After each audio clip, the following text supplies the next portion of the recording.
Toastmasters and guests. Now we're assembled here today because you are all interested in the youth of this country. Now exactly what is the Youth Leadership Program? Well, it's pretty simple. It's an 8-week program where you give 1 hour of your time or more each week to a group of students. And basically what we do in a Youth Leadership Program is we do exactly what we do here, slightly modified, because we're dealing with little children now. Remember, little 11 and 12-year-olds in this particular case that I'm speaking about, they're like those little, you ever get those little black ants that run around on your kitchen table or someplace because they found sugar? Well, that's what these kids are like. They're like kids on steroids. Actually, it's really just sugar. So you want to take what we do here in Toastmasters, table topics, icebreaker speeches. For those who don't know, an icebreaker is your first speech. It's your speech about yourself. Can we all speak about ourselves? A trip, our dog, our cat, our friends, anything, any type of great story. Well, basically, that's what we do in youth leadership. Now, whether you know it or not, in 8 weeks, there's 1,344 hours. Now, how many of you are willing to give up just 1 hour a week? Only 8 hours out of the 1,344. Is there anybody in this room that thinks they can't do that for the future of our country? And maybe even Canada. But now I want to tell you a kind of a story.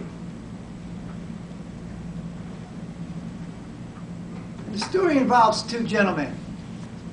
One by the name of Norman Burlock. Anybody ever heard of Norman?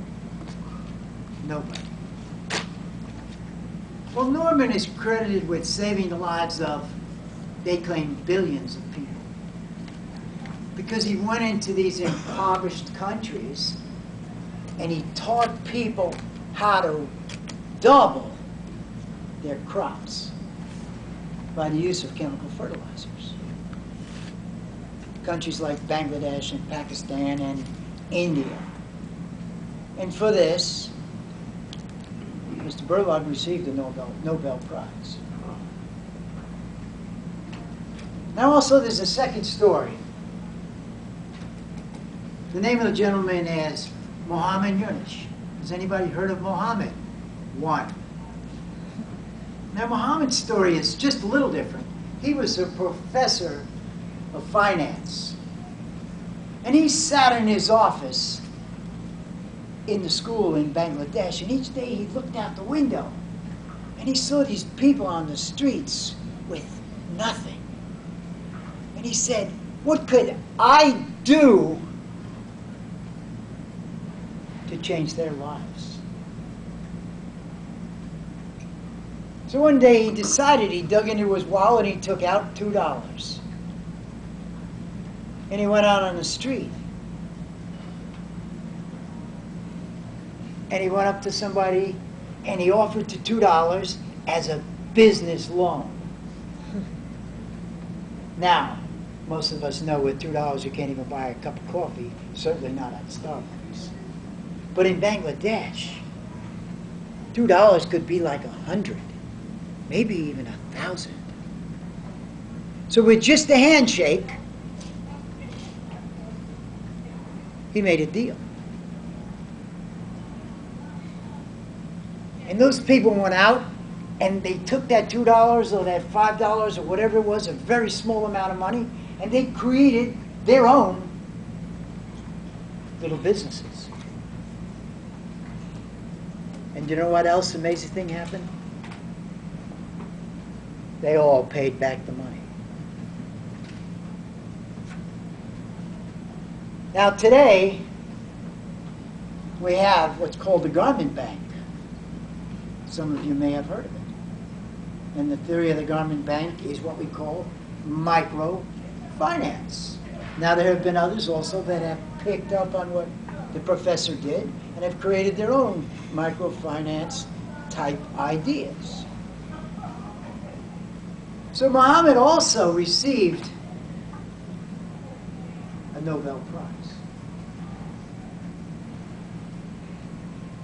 Now, how does that relate to youth leadership? I bet you want to know. It's because what you can do as a leader, you can take one child and you can implant in their brain this Toastmaster ideal, this learning, this confidence, this ability to go out into the world now and not be scared to death to make a presentation, whether it be your first job interview or whether it be before 150 people, or whether it be the President of the United States.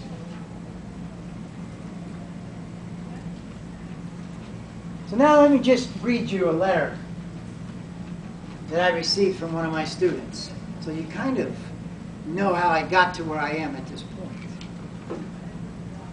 The letter's by Lauren B.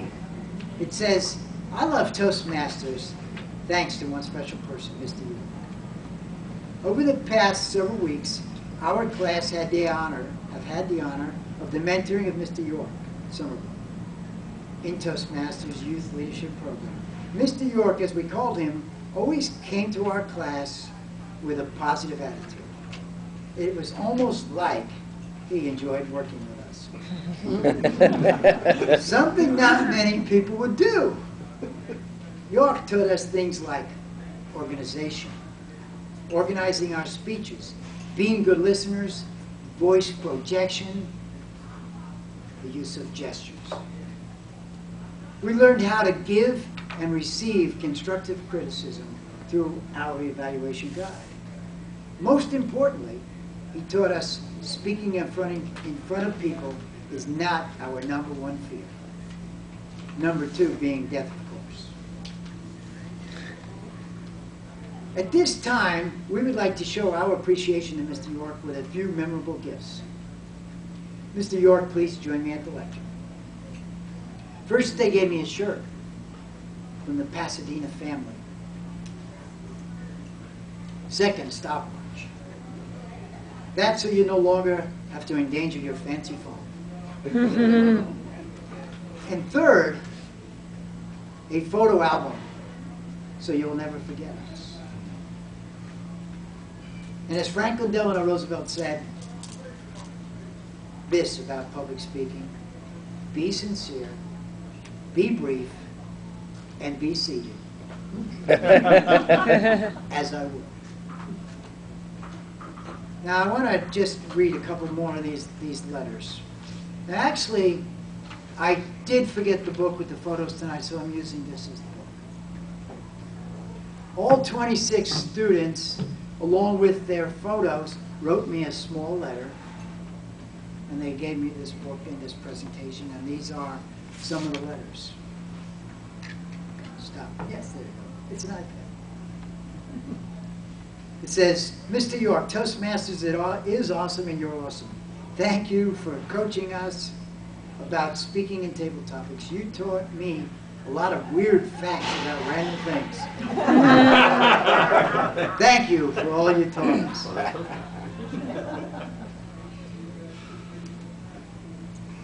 Mr. York, I have learned a lot about Toastmasters. Without you, I would still have stage fright.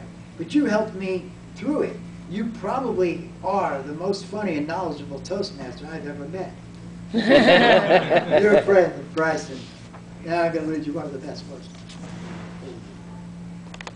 It's only 26.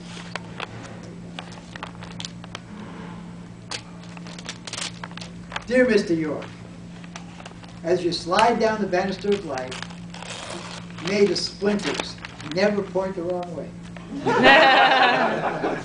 It's in quotes in Irish. Listen, and hopefully you will not fall off until the end. And at the end, may you land softly on your feet, ending by Connor. So, ladies and gentlemen, this book is my Nobel Prize. So I hope today that you also would like to seek your Nobel Prize. So anybody in this room would like to get a Nobel Prize like that? Yes. Many? You see, the thing is, you can't buy that book. And that's something that I will take with me everywhere for life. That's as important as maybe your baby's photos or your family photos from your first vacation or that dog that you loved or whatever it may be. It's so important. But most it's important is because you were able to take and form those young skulls full of mush with this Toastmaster ideal.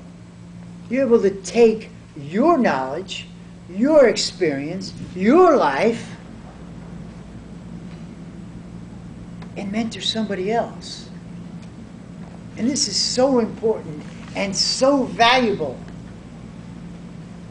I can't express it strong enough.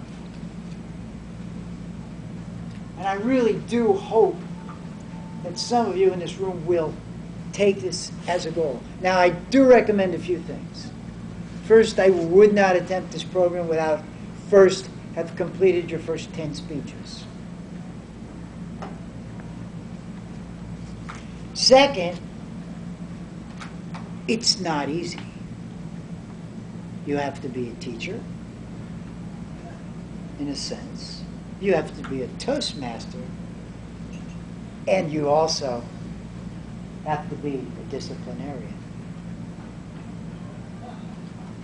So now you want to ask the question. You're thinking, well, where do I do this program? It can be an after-school program. It can be an after-church program. It can be a Saturday morning program. Or I recommend the best place to give the program is in the schoolroom. Now, why do I say that? Because with students, they have very busy lives. And if you say, okay, well, we're going to have this meeting on Saturday morning, there's a good chance they're not going to show up. Because they had to do something important like sleeping in. Or maybe they had gymnastics. Or maybe they had soccer. But in the classroom, they're pretty much going to be there. And they all will participate. They may not think it's cool in the beginning, but once they get involved in it, once they see Jill stand up, and they see Rob stand up, and they give their little speeches, their little table topics, they say, I can do that. And they all do it, and they love it.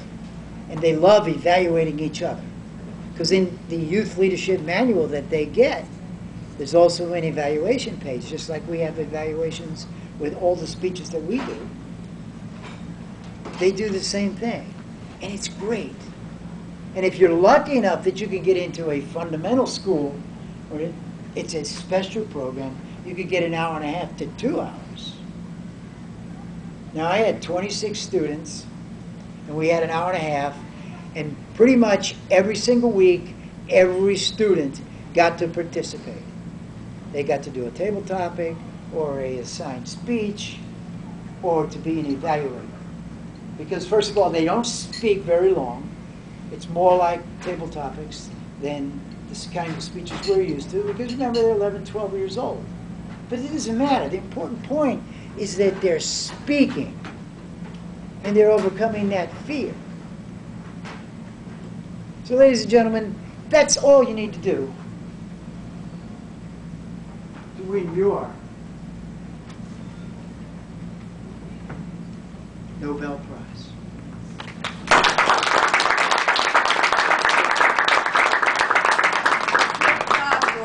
Would everybody take a minute to write some comments for York and also for Bert? Very nice speech. Thank you. her speech.